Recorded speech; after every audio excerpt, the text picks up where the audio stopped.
বিসমিল্লাহির রহমানির রহিম। Hello viewers, আসসালামু আলাইকুম। রোমানা লিপি লাইফস্টাইল ব্লগ থেকে আমি রোমানা চলে এসেছি এবং আজকে তোমাদের সাথে শেয়ার করতে যাচ্ছি ফুকেট থেকে একটা ডে লংয়ের প্যাকেজের সাহায্যে আমরা কিভাবে মায়া বে, ফিফি আইল্যান্ড এবং ফিরে লাকন আরও অনেক কিছু দেখেছিলাম এবং সেখানে যেতে আমাদের কত টাকা খরচ পড়েছিল, কী দিয়ে গিয়েছিলাম এবং সেখানে সারাদিন আমরা কিভাবে কাটিয়েছিলাম সব থাকছে আজকের এই ভিডিওটিতে। আমাদের যে প্যাকেজটা আমরা নিয়েছিলাম সেটাতে আমাদের সকাল 7টা সাড়ে 7টার মধ্যে রেডি হতে বলা হয়েছিল এবং আমাদের হোটেলের অ্যাড্রেস দেওয়া ছিল। সেখান থেকে আমাদের একটি মিনি মাইক্রোবাস করে নিয়ে এসেছে এবং এখানে দেখতেই পাচ্ছ তোমরা আমরা কিছু ফর্ম ফিল আপ করে তারপরে এখানে সকালের ব্রেকফাস্টটা কমপ্লিট করেছিলাম, সাথে স্ন্যাক্সও ছিল। আমাদের এখানে একটা করে সবাইকে বমির ওষুধ খেতে দিয়েছিল যাতে কারো কোনো প্রবলেম না হয়। এই তো এখান থেকে আমরা সবাই মিলে উঠব এবং আমাদের সবাইকে একত্রে হওয়ার জন্য বলতেছিল আমাদের গাইডম্যানের নাম হচ্ছে আলী। এই তো দেখা যাচ্ছে আলীকে, উনি আমাদের সারাদিনের জন্য গাইড দিচ্ছিল এবং আমরা কোথায় কোথায় নিয়ে যাবে, কিভাবে নিয়ে যাবে এবং সবাইয়ের হাতে একটা বেল্ট পরানো হয়েছিল। এই বেল্টটা আমাদের 45 জন সবাই পরেছিলাম এবং এই বেল্ট দেখে ওনারা বুঝতে পেরেছে যে আমরা সবাই এই গাইডলাইনের আন্ডারে ছিলাম। আমরা সবাই মিলে উঠে পড়তেছিলাম স্পিড বোটে, বিশাল বড় একটি স্পিড বোট এবং সেখানে 45 জন সবাই একসাথে বসেছিলাম। সবাই আমরা এই সুন্দর এই রেড কালার যে বোটটা, স্পিড বোটটা দেখতে পাচ্ছ, এটাতেই আমরা আজকে সারাদিন ঘুরবো এবং সবাই আমরা বসে পড়েছি। ফার্স্টে আমরা যাব মায়া বে, আমাদের বোট ছেড়ে দিয়েছে। অসম্ভব সুন্দর দৃশ্য অবলোকন করতে করতে আমরা অগ্রসর হচ্ছি। রুফু পাপা সবাই অনেক হ্যাপি ছিল। আমরা যাচ্ছিলাম, আমরা মিডলে বসেছিলাম। এই তো তারেক ভাইয়া, ভাবি, আমরা সবাই একত্রেই যাচ্ছি। পানিগুলো দেখতে কি স্বচ্ছ, কি পরিষ্কার, অসম্ভব সুন্দর। এই দৃশ্য দেখে সত্যি সবাই মুগ্ধ হয়ে যাওয়ার কথা।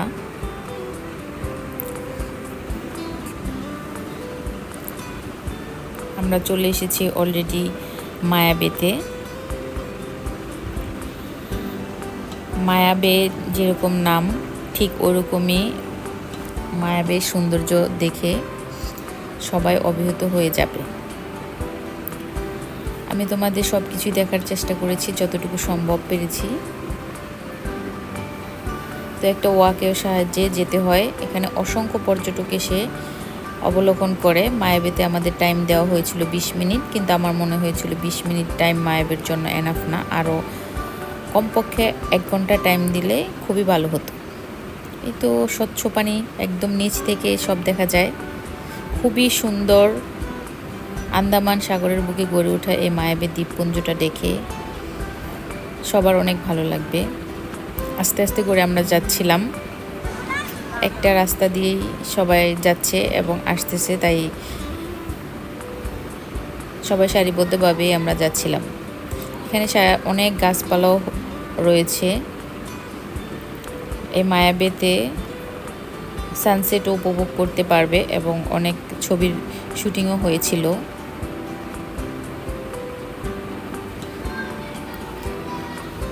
মায়াবী সৌন্দর্য দেখতে আসা অসংখ্য পর্যটকও ছিল এখানে। আমরাও এসেছিলাম মায়াবী সৌন্দর্য দেখার জন্য।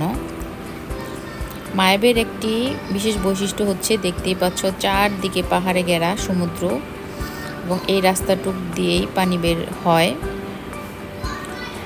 সমুদ্রের কালার, পানির কালার দেখো, 2 কালার, এখানে সাদা এবং নীল, অসম্ভব সুন্দর। এখানে ফটো সেশনের জন্য বেস্ট। অনেকে এসে এখানে ফটো সেশনও করে এবং এর প্রাকৃতিক সৌন্দর্য, প্রকৃতিপ্রেমী যারা, আমার মনে হয় যারা প্রকৃতিপ্রেমী অবশ্যই মায়াবেতে ঘুরে তাদের ভালো লাগবে। খুব কাছ থেকে দেখতে পেরে খুবই ভালো লাগতেছিল। আমরা সেখানে কয়েকটা ছবিও উঠিয়ে নিয়েছিলাম। তারেক ভাইয়া, ভাবি, সাফওয়ান, রুফায়দা অনেক এনজয় করতেছিল। এই মায়াবেতে। রূপু পাপার সাথে আমি ছিলাম। মায়াবের সৌন্দর্য আমিও দেখেছি, তোমরাও দেখো। অপরূপ সৌন্দর্য ছিল মায়াবের এই পানির ঢেউগুলো। দুই কালারের পানির ঢেউ, একটা সাদা এবং নীল, আসলে খুবই মনোমুগ্ধকর ছিল। আমরা এই ঢেউয়ের মধ্যে পা ভেজাচ্ছিলাম, আমি ও রুফু।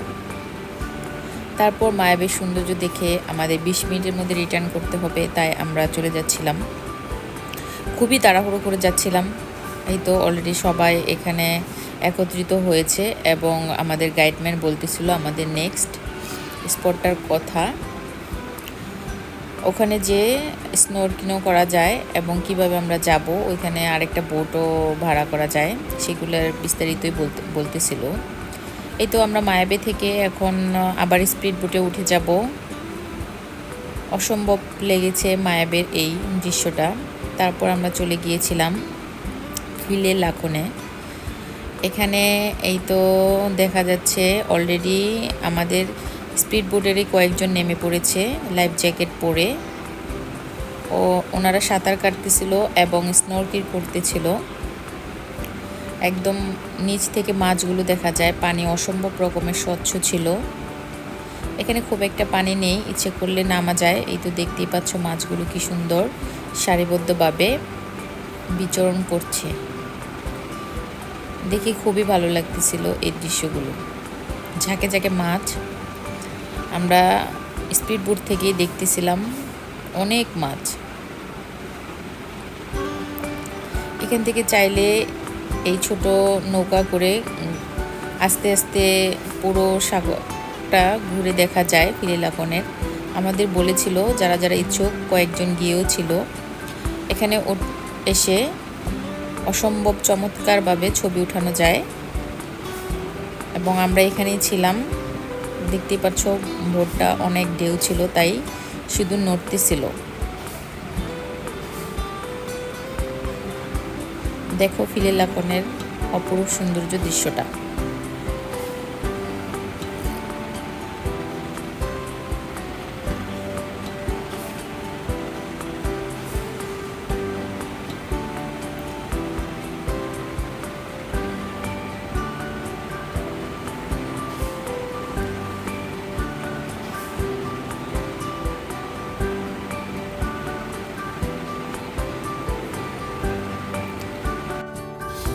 ফিলে লাকনের অসম্ভব সৌন্দর্য দেখে আমরা নেক্সট ফিফিডনের দিকে অগ্রসর হচ্ছি।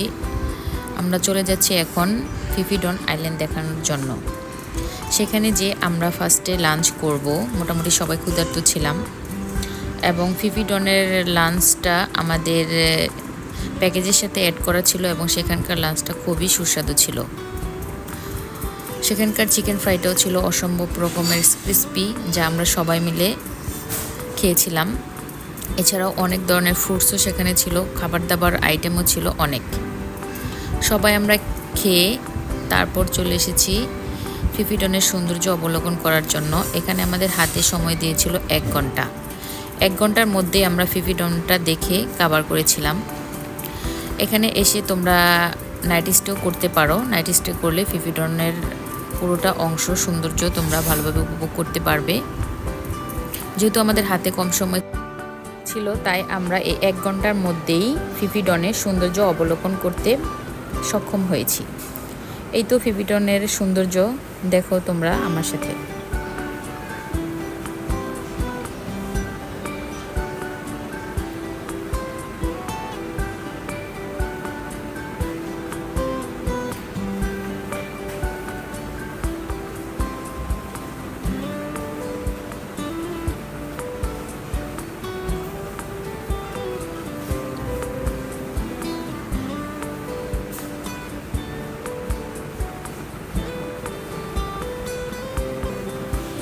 বিশাল জায়গা জুড়ে এই ফিফিডন আইল্যান্ডটা ছিল এবং এখানে নাইট স্টে করে থাকার মতো একটি সুন্দর জায়গা। তাই তোমরা এসে এখানে ইচ্ছে করলে নাইট স্টে করতে পারো, কিংবা আমাদের মতো ডে লং প্যাকেজের সাহায্যেও সুন্দর করে ঘুরে আসা যায়। অনেক কিছুই রয়েছে এখানে। পানি অসম্ভব রকমের স্বচ্ছ ছিল, দেখতেই পাচ্ছ একদম নিচ পর্যন্ত দেখা যাচ্ছে। রুফু পাপা সেখানে যে গোসল করেছিল। রুফু তো খুব এক্সাইটিং ছিল। এই তো দেখতেই পাচ্ছ রুফু কীভাবে সাঁতার কাটতেছিল ওর বাবার সাথে। তারপর এই অসম্ভব সুন্দর জায়গার মধ্যে দু একটা ছবি না উঠালে কি আর হয়, তাই আমরা কয়েকটা স্টিল পিকচারও তুলে নিয়েছিলাম। আমার ভিডিওটি কেমন লেগেছে অবশ্যই আমাকে জানাবে। যারা এখনও পর্যন্ত আমার চ্যানেলটি সাবস্ক্রাইব করনি, সাবস্ক্রাইব করার অনুরোধ রইল। সবাই ভালো থাকবে। আসসালামু আলাইকুম।